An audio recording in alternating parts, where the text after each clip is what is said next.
السلام علیکم ورحمت الله وبرکاته ومغفرته. یو محترم ستنه کړې ده چې بعضې خلک په قاچاق باندې اړه وو ترکیې او دغو منطقو ته، نو نور ټیکهداران موږ ته خلک په لاس راکوي، نو بیا موږ 2 زره افغانۍ یا 3 زره افغانۍ ځینې اخلو.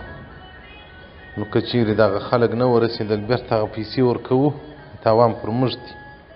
که ورسېدل موږ ته به خپلې پیسې راکوي. نو ده وایي دغه خلک په قاچاق باندې رسول او پر لار باندې خوراک ورکوو، اوبه ورکوو، ظلم او نه ورباندې کوو.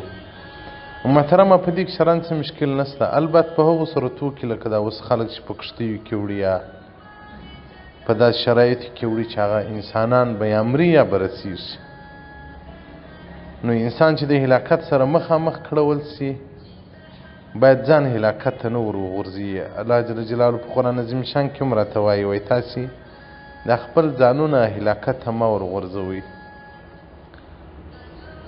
نو اوس یو سړی قصداً تر بام ځان رایله کوي، که مړ سو خون یې وکړي، که خوږ سو ظلم یې پر ځان وکړي.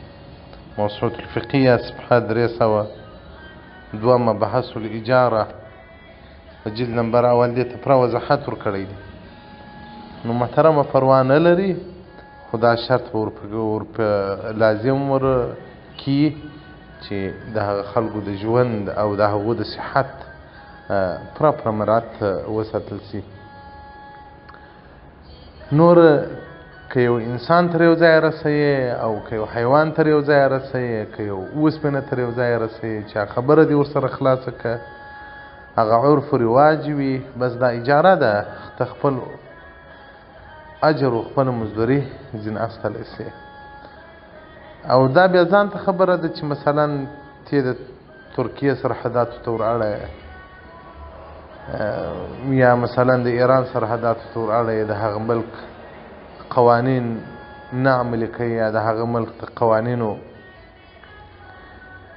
خلاف ورزي کوي، نو اصل کې خو باید یو ملک د بل ملک و قوانینو ته باید ضرر ونه رسي. او دا چې بعضې پښتانه یا نور ورونه جي خارج ته د مجبورۍ په خاطر باندې ځي، د مستۍ څخه څوک نه ځي، خو البته د هلاکت سره د انسانان ځانونه نه مخامخ کوي. الله جل جلاله دې پښتنو ته وسع پراخ رزق ورکړي چې د بل د نورو ملکو د مزدوریو د تکالیفو څخه را بچاو سي او را وګرځول سي. عرب ولې نه راځي افغانستان؟ ترکیان ولې نه راځي؟ دا چې پښتانه روان دي او پاکستانیان او افغانیان روان دي، نو خو خواران غربا دي، مساکین دي، الله دې رحم ورباندې وکړي.